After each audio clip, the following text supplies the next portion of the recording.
السلام عليكم ورحمة الله وبركاته. الحمد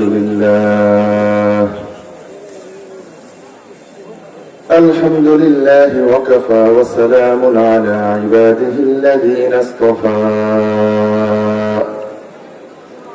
أما بعد فأعوذ بالله من الشيطان الرجيم. بسم الله الرحمن الرحيم. يا أيها الناس اتقوا ربكم إن زلزلة الساعة شيء عظيم يوم ترونها تذهل كل مرضعة عما أرضعت وتضع كل ذات حمل حملها وترى الناس سكارى وما هم بسكارى ولكن عذاب الله شديد. وقال النبي صاحب القرآن صلى الله عليه وسلم إن من أشرط الساعة أن يرفع العلم ويثبت الجهل. وقال الله تعالى في شان حبيبه إن الله وملائكته يصلون على النبي يا أيها الذين آمنوا صلوا عليه وسلموا تسليما. درود الشريف قريب. اللهم صل على محمد وعلى آل محمد كما صليت على إبراهيم وعلى آل إبراهيم إنك حميد مجيد. اللهم بارك على محمد وعلى آل محمد كما باركت على إبراهيم وعلى آل إبراهيم إنك حميد مجيد. سبحانك لا علم لنا إلا ما علمتنا إنك أنت العليم الحكيم. ঐতিহ্যবাহী দ্বীনি মার্কাজ জামিয়া কওমিয়া দারুল উলুম শাহলা মাদ্রাসার উদ্যোগে আয়োজিত ৮২তম বাৎসরিক বড় সভার সম্মানিত সদর অত্র এলাকার সর্বজন পরিচিত উত্তর ময়মনসিংহের সকল উলামায়ে কেরামের মুরব্বী উস্তাজুল উলামা শাইখুল মাশায়েখ আল্লামা আহমদ হুসাইন সাহেব দামাত বারাকাতুহুমুল আলিয়া, দূর দূরান্ত থেকে আগত উম্মতের রাহবার হযরত উলামায়ে কেরাম যারা স্টেজের ভিতরে আছেন, প্যান্ডেলে আছেন, আল্লাহ তাআলা প্রত্যেক উলামা হযরতের নেক হায়াতে সুস্থতায় ভরপুর বরকত দান করেন, আমরা বলি আমিন। বিশেষ করে আমাদের মুরব্বিয়ান যারা আছেন, যাদের দিক নির্দেশনায় আমাদের এগিয়ে চলার পথ, আল্লাহ তাআলা ওনাদেরকে পরিপূর্ণ সুস্থতার জীবন দান করেন, আমরা সকলে বলি আমিন। দূর দূরান্ত থেকে আগত দিন প্রিয়, ঈমান প্রিয় মুসলমান ভাইয়েরা, বয়স্ক বাবারা, সমবয়সী যুবক বন্ধুরা, স্নেহের ছোট ভাইয়েরা, পর্দার অন্তরালে অবস্থানরত মা আর বোনেরা, আসুন আমরা সকলেই সর্বপ্রথম রব্বে করিমের দরবারে কালিমাতুশ শুকর আদায় করি যে মহান আল্লাহ তাআলা অত্যন্ত দয়া করে, মেহেরবানি করে দুনিয়ার সকল গুনাহের কাজ থেকে আমাকে আপনাকে বাঁচিয়ে রেখে এই জালিসুর রহমান বেহেশতের বাগানে আসবার বসবার, কোরআন হাদিস থেকে আমি অদমকে কিছু বলবার, আপনাদেরকে শুনবার তৌফিক দান করলেন। এই জন্য কালিমাতুশ শুকর আদায় করি, জোরে সুরে বলি আলহামদুলিল্লাহ। সম্মানিত সুধী, যেহেতু অনেক উলামায়ে কেরাম চলে এসেছেন, সময় একেবারে সংক্ষিপ্ত। আমি যে আয়াত তিলাওয়াত করেছি সেই আয়াতের প্রাসঙ্গিকভাবে সামান্য সময় কিছু আলোচনা করা দরকার। তার আগে আরেকটা কথা আমরা বলি, আল্লাহ তাআলার একটা আদেশ আছে, তাআওয়ানু আলাল বিররি ওয়াত তাকওয়া। তাকওয়ার কাজে, নেক কাজে, ভালো কাজে তোমরা পরস্পরকে কি করো? সহযোগিতা করো। তো বলেন তো, দ্বীনি মাহফিল শোনা, কোরআনের আলোচনা শোনা, এটা কি ভালো কাজ না খারাপ কাজ? আরে জোরে বলেন, খারাপ না ভালো? তো এই ভালো কাজে একজন আরেকজনকে সহযোগিতা করার কোনো দরকার নেই। আর কথা বলেন না, আছে? তো সহযোগিতা কিভাবে করতে হবে? আমার সামনে 3 হাত জায়গা ফাঁকা রাখা আমি যদি বৈশা থাকি, আরেকজন যদি জায়গা না পায় বাড়ির জায়গা, এটার নাম সহযোগিতা। আপনারা তো কথা বুঝেন না, এটার নাম সহযোগিতা। তাহলে চাপার দরকার আছে না নাই? যাদের অন্তরে কোরআনের মহব্বত আছে, প্রত্যেকটা মানুষ নিজের জায়গা থেকে নড়ে যতটুকু সামনে আসা যায় এতটুকু সামনে চাপবেন, হয়তো কোনো ফাঁকা জায়গা রাখবেন না। ইনশাআল্লাহ মানুষ সংকুলন হচ্ছে না, যতটুকু আসা যায় এতটুকু চাপ দেন, অতটুকু ফাঁকা রাখবেন না। আল্লাহ তাআলা তৌফিক দান করেন, আমরা বলি আমিন। সম্মানিত সুধী, আমরা যে জায়গাটায় এখন বসে আছি, বলেন তো দেখি, আমরা কেউ এই জায়গায় গতকালকে ছিলাম? আর বলেন না, এখন আমরা আছি, আগামীকালকে কেউ বসে থাকবো? উলামায়ে কেরাম বলেন ঠিক আমাদের জীবনটাও এইরকম। আমরা এখন বর্তমান দুনিয়াতে যে মানুষগুলো আছি, আজ থেকে 100 বছর আগে আমরা কেউ এই দুনিয়াতে ছিলাম না, এখন আছি। আগামী 100 বছর পরে হাজারো চেষ্টা করলেও দুনিয়াতে থাকা সম্ভব না। চলে যাওয়া লাগবে, মরতে হবে, আরেক দল আসবে, মরবে, আরেক দল আসবে, মরবে, আসতে থাকবে, মরতে থাকবে, আসতে থাকবে, মরতে থাকবে, মরতে মরতে মরতে মরতে একটা সময় এমন হবে গোটা পৃথিবীর ভিতরে মানুষ নামের কোন অস্তিত্ব আর থাকবে না। জোরে বলেন ঠিক কিনা? আল্লাহু আকবার। এর জন্যই তো উম্মতের উলামায়ে কেরাম বলেন, দুনিয়া থাকার জায়গা না, ক্ষণস্থায়ী জীবন, দুনিয়াতে থাকা যাবে না।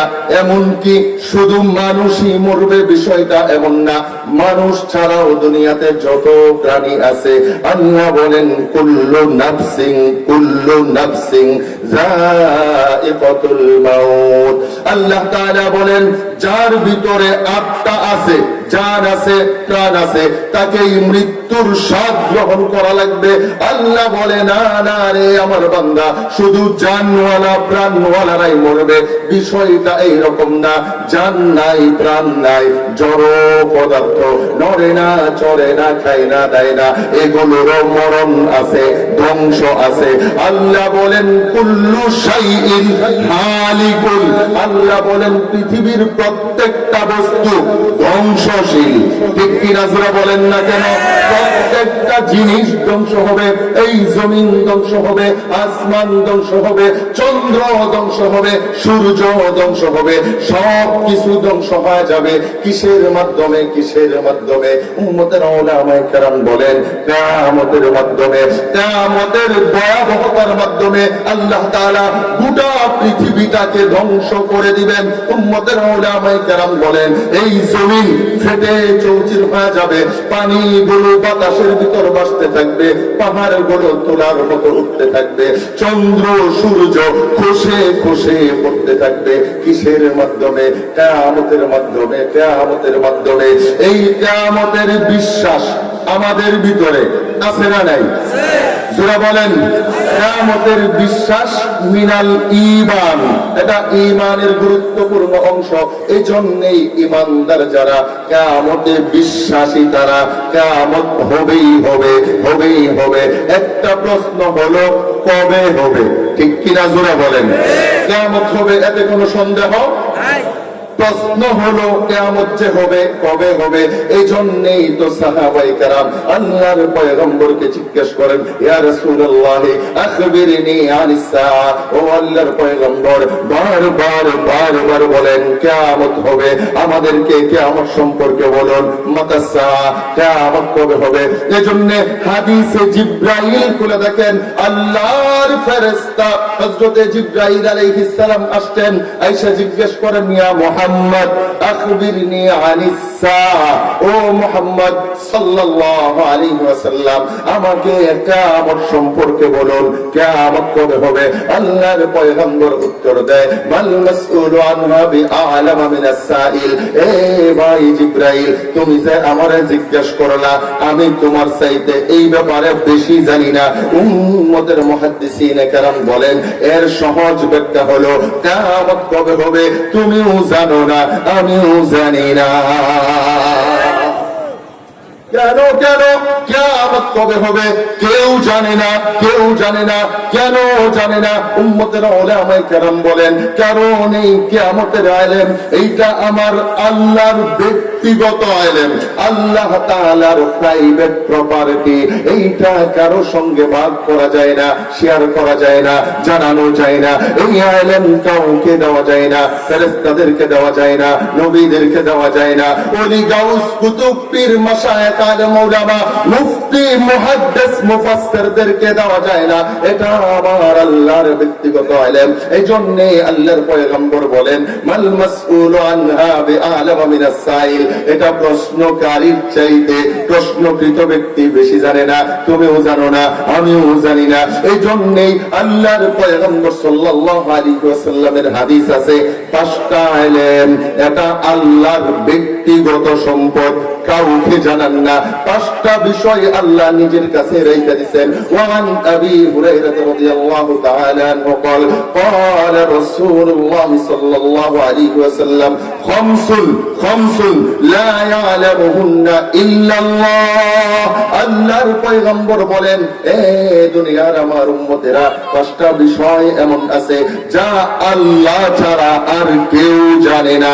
সুম্মা ক্বারা النبي صلى الله عليه وسلم ان الله عنده علم الساعه। অতঃপর আল্লাহর পয়গম্বর কুরআনের আয়াত তিলাওয়াত করেন নিশ্চয়ই কিয়ামতের ইলম একমাত্র আমার আল্লাহর কাছে, দুনিয়ার কেউ বলতে পারবে না কিয়ামত কবে হবে।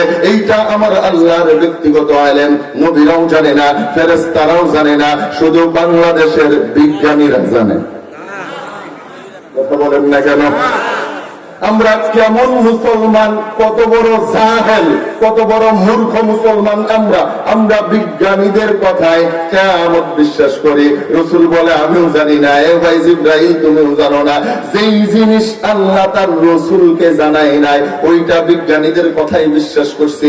ছোটবেলা বৃহস্পতিবার মাদ্রাসা বন্ধ দিছে, বাড়িতে আসবো, ময়মনসিংহ আইসা গাড়ি পাই না। যেই গাড়ি আসে সবাই এত চাপ দিয়া উঠতেছে গাড়ির ভিতরে। জিজ্ঞেস করি আজকে এত যাত্রীর চাপ কেন? কয় আগামীকালকে কিয়ামত হইব।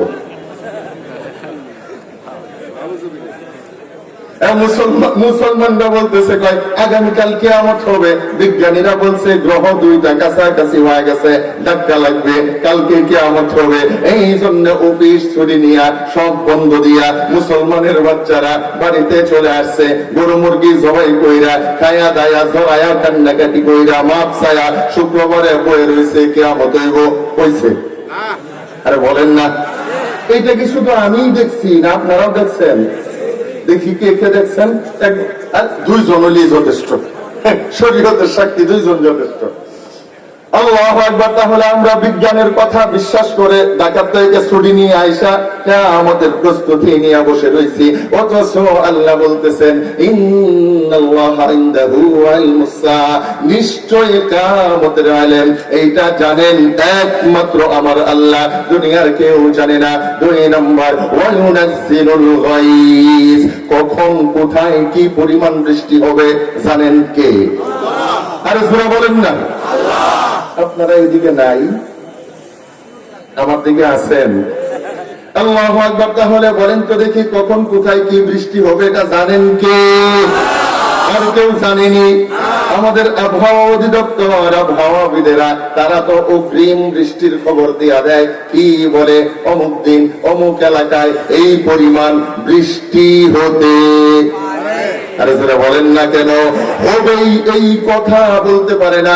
আলহামদুলিল্লাহ তাদের অধিকাংশ ভবিষ্যৎবাণী মিথ্যা প্রমাণিত হয়। কারণ আবহাওয়া অধিদপ্তরের সব যদি সত্য হইতো বাংলাদেশের কোনো অস্তিত্ব থাকতো না। 2 দিন পরে পরে তারা আমাদেরকে ভয় দেখায়, কয় ঘূর্ণিঝড় আরেকটা লঘু চাপ হয়ে বাংলাদেশের দিকে আসতেছে, প্রতি ঘন্টায় 300 কিলোমিটার বেগে 2 দিন পরে আঘাত করবে, লন্ডভন্ড হয়ে যাবে।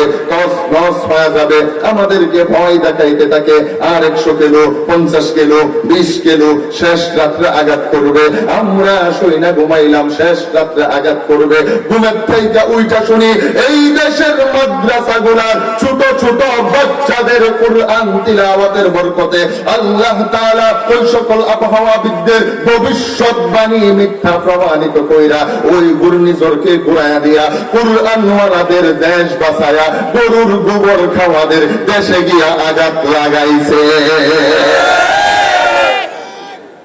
আল্লাহু আকবার। এই জন্য বলেন তো দেখি, কখন কোথায় কি পরিমাণ বৃষ্টি হবে জানেন শুধু কে? 3 নাম্বার, ওয়ায়ালামু মা ফিল আরহাম, মায়ের গর্ভের ভিতরে কি আছে, ছেলে হবে না মেয়ে হবে জানেন শুধু কে? আমাদের ডায়াগনস্টিক সেন্টাররা জানে না? আর কথা কোন না, ডাক্তাররা আল্ট্রাসাউন্ড কইরা তো আমরা আগেই বুঝতে পারি ছেলে হবে না মেয়ে হবে। উম্মতের উলামায়ে কেরাম বলেন, হ্যাঁ ডাক্তাররাও জানে। কখন জানে? যখন নির্দিষ্ট সময় পার হয়ে যায়, তারপরে মায়ের গর্ভের ভিতরে আকার আকৃতি চলে আসে, মেশিন দিয়া চিহ্ন দেখা, আলামত দেখা, তারপরে বলে কিন্তু আল্লাহ শুরু থেকেই জানেন, শুরু থেকেই জানেন। এই ইলম আমার আল্লাহর, কেন জানান না? উম্মতের উলামায়ে কেরাম বলেন, এই ইলম যদি আল্লাহ দুনিয়ার মানুষদের কাছে দিত, দুনিয়ার শৃঙ্খলা নষ্ট হয়ে যাইত। কেন? কারণ মুসলমানদের ভিতরেও এমন হাজারো মুসলমান আছে, তারা যদি জানতো, আগে থেকেই জানতো যে আজকের মিলনের মাধ্যমে কন্যা হবে, তাইলে আল্লাহর বান্দা এই মিলনের যেই জিনিস নষ্ট কইরা ফেলাইতো।